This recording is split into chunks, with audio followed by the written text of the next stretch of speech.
Cing, Ya, gimana Puang? di mana Mina nu ini? Halaman satu kah? PSM. PSM? Iya. Gue PSM lagi nih hari. Iya, iya, iya.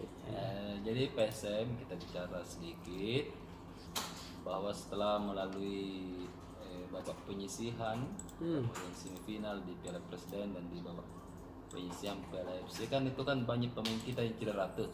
Iya, tahu. Nah, tapi berangsur-angsur hari ini jelang kick off Liga 1, Iya. beberapa pemain sudah menunjukkan kemajuan, Iya. terutama pemain asing dari Jepang, Kenzo Nambu tadi sudah terlihat Latihan ya.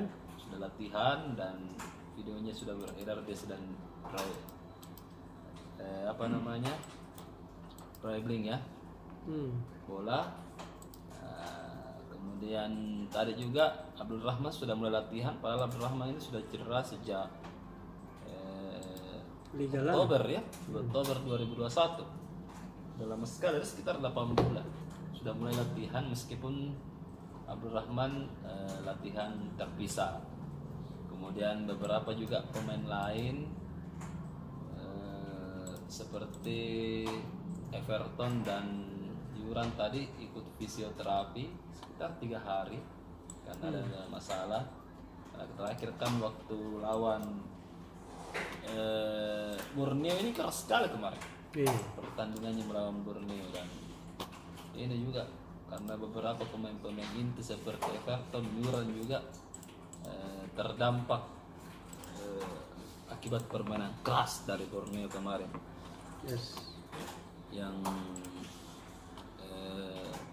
kita lihat permainannya sangat keras dan membuat pemain-pemain kita cedera. Kemudian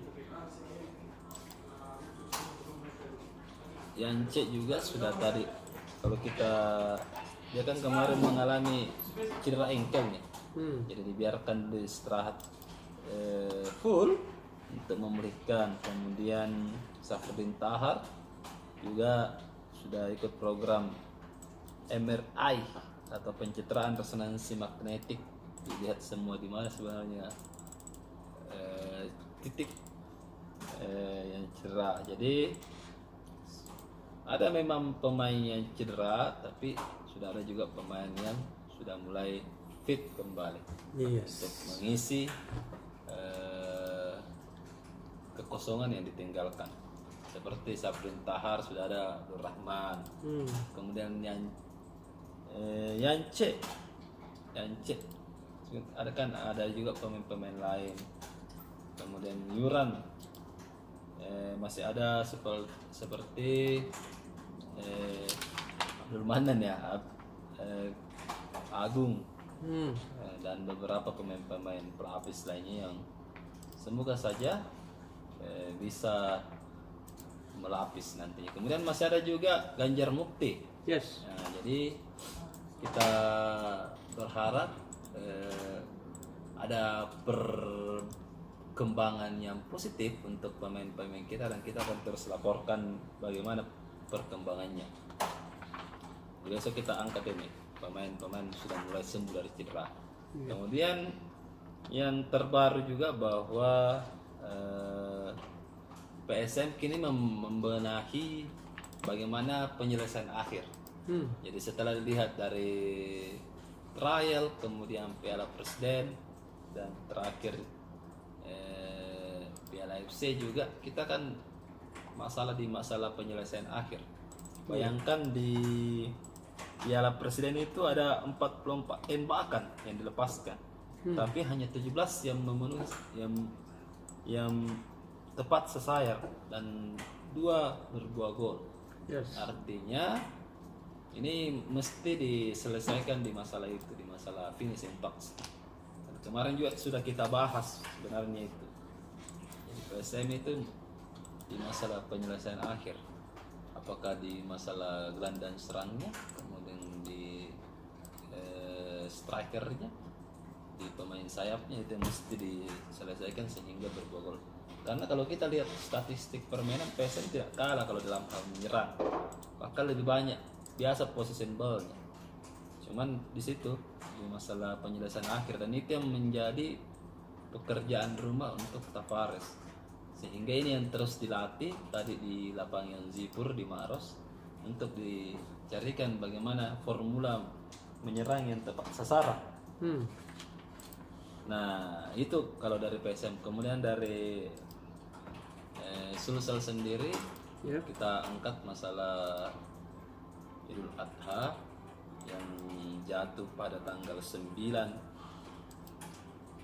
Juli untuk Muhammadiyah dan 10 Juli untuk pemerintah dan organisasi yang ingin mengikuti tanggal 9 itu, di tanggal 10 itu.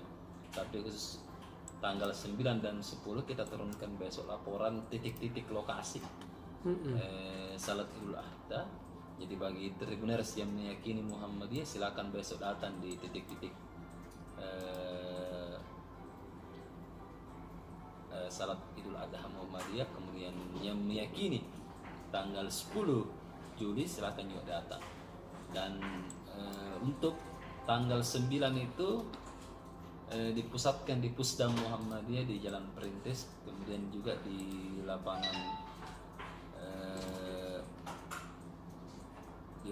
di Insinyur Sutami yang akan dipimpin langsung oleh mantan Ketua PWM Muhammadiyah Ki Haji Albirin. Kemudian di Al-Markas pemerintah sehari setelahnya itu Rektor Unhas Profesor Dr. Jamaluddin Jompa akan menjadi khatib di situ. Jadi semua orang-orang besar ini akan menjadi khatib, baik di sisi Muhammadiyah sendiri maupun di sisi pemerintah. Begitupun di daerah-daerah lain, rata-rata yang menjadi khatibnya itu adalah pimpinan daerah ataupun kiai-kiai karismatik di daerah. Jadi besok silakan dibaca juga keterangan dari Kementerian Agama terkait adanya perbedaan Idul Adha di Muhammadiyah dan pemerintah. Kemudian ada juga ulasan dari Sekretaris Majelis Tarji Muhammadiyah Sulsel. Jadi saya harus jelaskan sedikit bahwa Majelis Tarji ini adalah sebenarnya intinya dari keputusan penting terkait keumatan di Muhammadiyah. Jadi apapun fatwa yang dikeluarkan oleh Muhammadiyah baik Idul Adha, Idul Fitri ataupun haram, halal, mubah dan lain-lain, keputusan fatwanya itu ditentukan di Majelis Tarji. Dan Majelis Tarji ini di situ berkumpul ulama-ulama dan cendekiawan Muhammadiyah. Jadi intinya Muhammadiyah di situ di Majelis Tarji itu. Jadi Majelis Tarji ini sudah menyampaikan kenapa misalnya besok. Silakan Anda baca juga besok. Kemudian ada juga lintas daerah. Silakan Anda baca di halaman 8 halaman Sulsel. Oke Pong, itu saja dari saya. Oke deh, cacing.